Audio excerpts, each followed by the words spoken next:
My name's Justin McManus. I'm a photographer with The Age newspaper, and today I'm going to talk about the challenge of hobbies and passions. Most people aren't very comfortable with having their picture taken, so we're going to run through a few things that allow people to just relax in front of the camera, and we're going to incorporate some of their surroundings to help that process.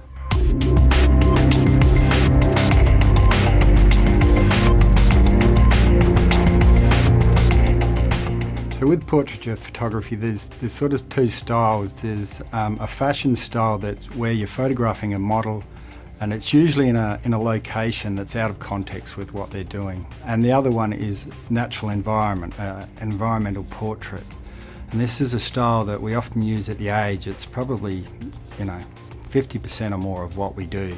We go to people's homes or their workplace and we photograph them in their natural environment to tell their story. Here we've got some examples of pictures that will help you in this challenge. In this photograph we've got a violin maker, obviously in his workshop at home, and the thing that's striking about this picture is the way he's used the violins to frame the subject, which is something we use a lot. Also, he's got the subject near the window, so he's got beautiful natural light. A couple of simple elements that really make the picture work.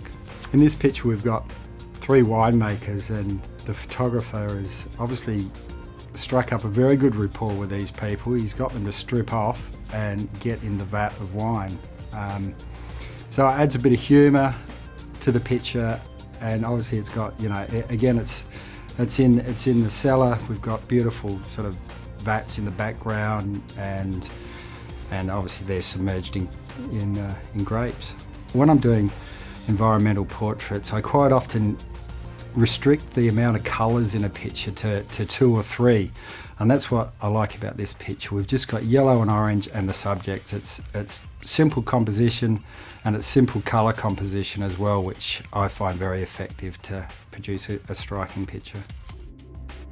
I chose to take a picture of fanatical Geelong supporter Troy West, who I've seen at football games for the last 4 or 5 years, and he immediately sprung to mind when this challenge was put to me. So on one hand, he's this fanatical Geelong supporter that paints himself up as this elaborate cat and goes to the footy every week.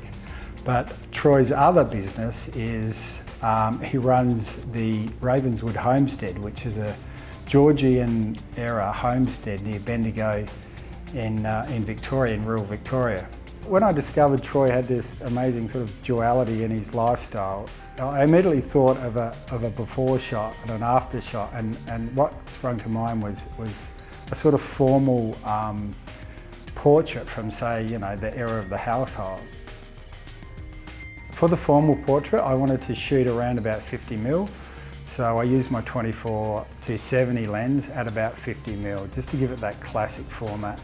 And then on the wider shot where I had him lounging around and playing around on the couch, I used a 17-35mm lens. Another thing you can use to engage your subject is to involve them in the process, get them to suggest a location and a time of day that they think will suit. Obviously you're going to go for a time of day where there's better light, so between you it's good if you can work on that and just bring the subject into the making of the picture, get them involved.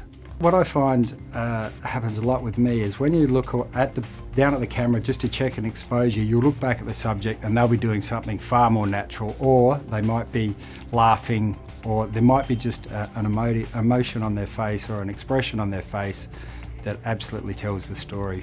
Get to that point in the shoot where you've covered a few angles, a few poses, and you just got to sort of think again about something that might just liven the shot up. It just sort of struck me that with him reclining on the couch in some sort of